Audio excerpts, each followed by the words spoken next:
하나님 말씀은 신명기 17장 17절 말씀입니다. 제가 읽어드립니다. 그에게 아내를 많이 두어 그의 마음을 미혹되게 하지 말 것이며 자기를 위하여 은금을 많이 쌓지 말 것이니라. 아멘. 어제는 하나님께서 왕이 된 자에 대한 지침서를 주셨고, 그리고 왕은 군사력을 의지해서는 안 된다 이렇게 말씀을 드렸습니다. 오늘은 이스라엘의 왕된 자는 아내도 많이 두어서는 안 된다 이렇게 말씀하십니다. 여기서 아내를 많이 두어서는 안 된다는 이런 명령은 성적인 점에 가는 것이 결코 아닙니다. 일부 일처제를 하라 이런 말씀을 하는 것이 결코 아니었습니다. 여기에서 왕에게 명령된 내용은 외교와 관련된 것이었습니다. 여러분들 알다시피 당시 사회에서 아내들은 공식적인 정치적 동맹을 맺는 것, 이것을 의미합니다. 당시 세계에서 각국의 이해관계를 이 혼인이라는 것, 그것을 통해서 서로 외교 관계를 맺는, 그래서 이 혼인이 중요한 도구였습니다. 당시 고대 사회에서 이 왕이, 즉 하렘이라는 왕이 여러 나라와 정략 결혼을 하여서 많은 왕비들을 가지고 있었습니다. 그런데 그런 모든 왕이 된 왕으로서 많은 왕비들이 가지고 오는 그 모든 정략 결혼을 통해서 얻어진 것이 많은 청사들, 즉 각각의 왕비들이 있기 때문에 건물들이 많이 필요했던 것이죠. 그래서 많은 청사를 가지고 있었을 정도로 그렇게 정략 결혼이 유행했던 것입니다.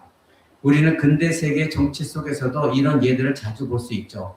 대표적으로 이 중세와 근세 유럽들에게 각 나라를 보면 온통 혼맥이 서로 얽혀져 있습니다. 종교 개혁기를 보아도 영국이나 이 프랑스 그리고 스코틀랜드 등의 이 나라들의 귀족들은 바로 혼인을 통해서 권력적인 이해관계를 서로 나누어 갖는 것, 그리고 안전을 보장받는 것, 권력을 누리는 것, 이런 것들을 쉽게 볼 수 있습니다.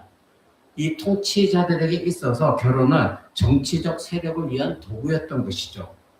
오늘날에도 우리나라의 재벌들이 서로 자녀들을 재벌끼리 정략적인 결혼시키고 정치가들과 연결되어서 정략적인 결혼시키는 것을 여러분들은 몇십 년 전부터 많이 보고 있습니다. 우리나라에도 그런 것들이 존재하죠.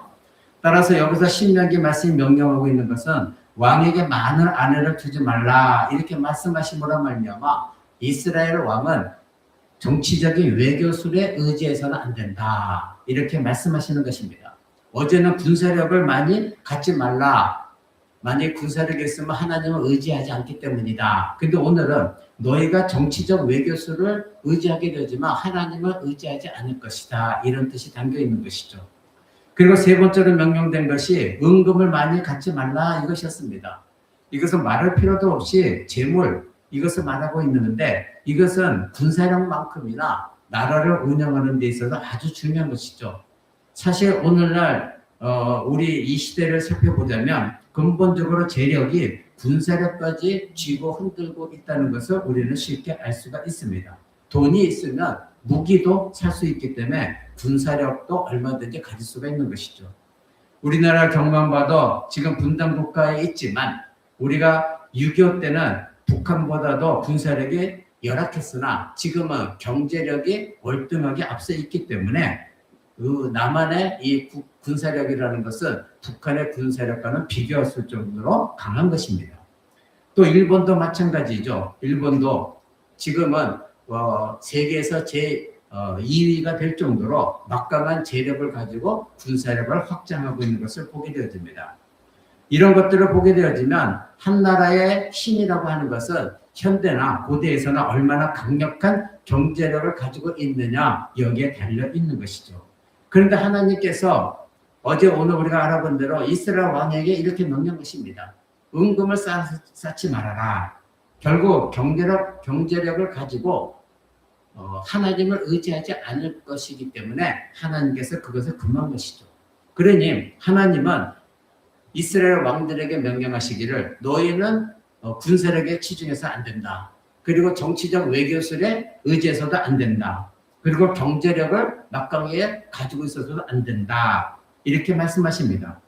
나라를 지키는 데 있어서 필요한 모든 것들을 지금 다 하지 말라고 하나님께서 말씀하고 계신 것을 보게 되어지는 거죠. 그러면 이 하나님의 명령은 무엇입니까? 하나님께서 지금 말씀하시는 것은 이스라엘을 멸망시키겠다 그런 의미를 갖고 있습니까? 그렇지가 않은 것이죠. 하나님께서 이스라엘 백성들에게 보이고자 하시는 것은 하나님 자신의 나라의 특성에 있는 것입니다. 하나님께서 자신의 백성들에게 가르치고 하셨던 하나님 나라의 특성, 그것을 알리기 위해서 하나님의 나라의 왕이 어떠한 자세를 가지고 통치해야 되냐, 이것을 알려주신 것입니다. 하나님은 필연적으로 하나님께서 이스라엘 백성들에게 과연 왕으로서 그들이 스스로가 통치하기를 원하셨는가? 하나님은 과연 이스라엘의 왕정을 원하셨는가? 우리는 이것을 성경을 통해서 알아봐야 됩니다. 성경을 보면 왕정은 이미 오래전부터 예견된 것이었습니다. 애초에 하나님께서 그리스도를 왕직, 제사장직, 선지자직, 즉 삼중직으로 세우시려고 하나님은 예언하셨습니다. 그런데 이스라엘의 왕이 없다면 무슨 수로 이 구속사 속에서 그리스도의 모형이, 즉 예표가 나타날 수 있겠습니까? 이스라엘에는 필연적으로 왕이 있어야만 그리스도의 직분이 역사 속에서 구현되어지는 것이죠.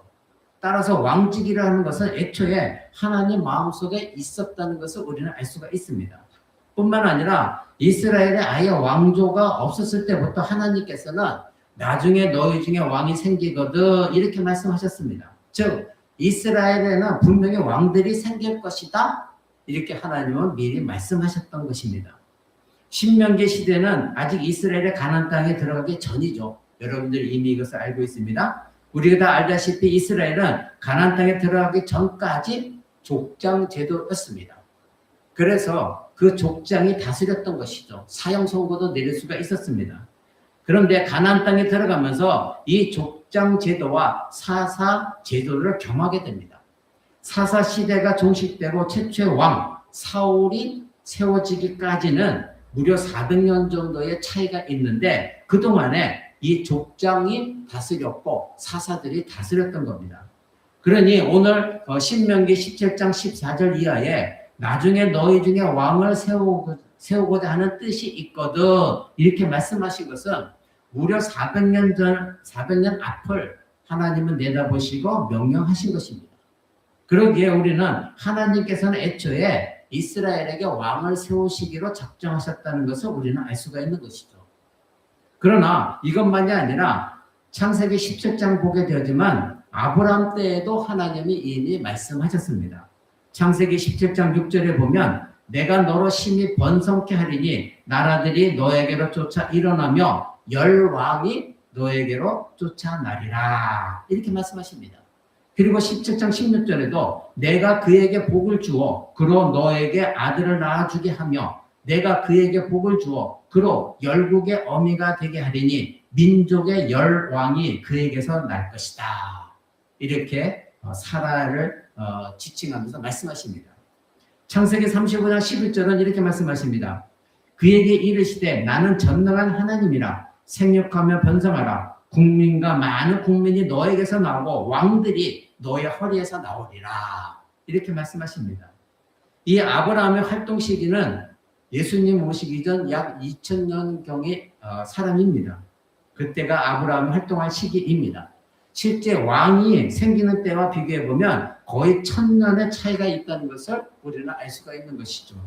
하나님께서는 무려 1000년 전에 이스라엘의 왕이 있을 것이다 이렇게 하나님 말씀하셨고 그 왕이 이스라엘에서 바로 그리스도로 상징하는 중요한 모형, 즉 예표가 될 것이라고 미리 예언하여 말씀하셨습니다. 따라서 하나님께서는 애초부터 이스라엘 안에 왕정을 세우실 것을, 즉 왕정을 준비하셨다는 것을 우리는 알 수가 있는 것이죠. 하나님께서 이 이스라엘 왕들에게 이와 같이 명령하신 것은 너희들이 왕이 되어서는 안 된다. 너희를 멸망시킬 것이다. 군사력도 가지 말아라. 이렇게 말씀하신 의미가 아니라 이미 하나님은 이들에게 이렇게 말씀하시기 이전부터 하나님은 이스라엘에게 왕을 세우실 것을 하나님은 계획하고 계셨습니다. 바로 예수 그리스도가 그 모든 것을 나중에 오셔서 그 모든 실행을 하시기 때문에 하나님의 계획 속에는 이스라엘의 왕정을 두고 계셨다는 겁니다. 사랑하는 성도 여러분, 하나님의 모든 계획은 우리가 도저히 알 수가 없습니다. 실행되어진 다음에 하나님이 그렇게 계획하셨고 실행하셨구나, 이것을 알 수 있는 것뿐인 것이죠. 오늘도 우리 모두는 하나님이 우리를 향한, 여러분 가정을 향한, 자녀들을 향한 분명한 계획이 있으십니다.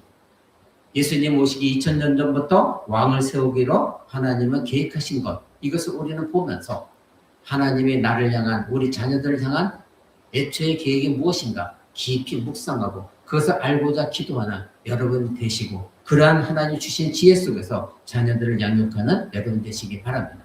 그러한 하루가 되시기를 주 예수 그리스도의 이름으로 축원을 드립니다. 사랑의 하나님, 하나님은 애초에 왕정을 계획하셨고 이스라엘에게 그 왕을 허락하시면서 왕들은 이러이러해야 된다 말씀하셨습니다. 하나님의 그 계획은 우리가 알 수가 없고, 그리고 나타난 다음에 하나님의 계획을 알 수 있습니다. 우리 성도님들 각 가정, 자녀들을 향한 계획, 그것을 우리가 조금이나마 알기 위하여 끊임없이 하나님께 기도하고 하나님의 지혜를 구하는 귀한 하루가 되게 도와주옵소서. 예수님의 이름으로 기도합니다. 아멘.